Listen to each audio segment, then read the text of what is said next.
గత ప్రభుత్వంలో శాసనసభ సాక్షిగా తల్లిని అవమానించారు. సొంత తల్లిని చెల్లిని మెడబెట్టుకుని బయటికి గెంటేశారు. అర్థమైందా రాజా?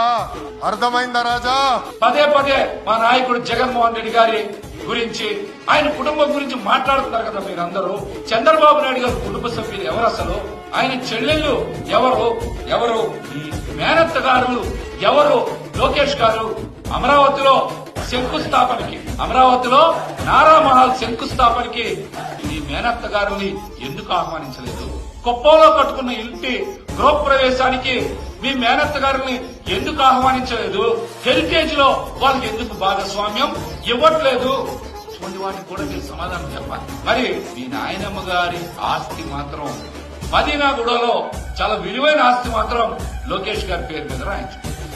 వీటికన్నిటికీ మీరు సమాధానం చెప్పాలి. పదే పదే మా నాయకుడు జగన్మోహన్ రెడ్డి గారి గురించి మాట్లాడేటువంటి మీరు తెలుగు సాంప్రదాయం ప్రకారం మీ తాతగారు ఖర్జూర నాయుడు గారిని ఎందుకు గౌరవించరు?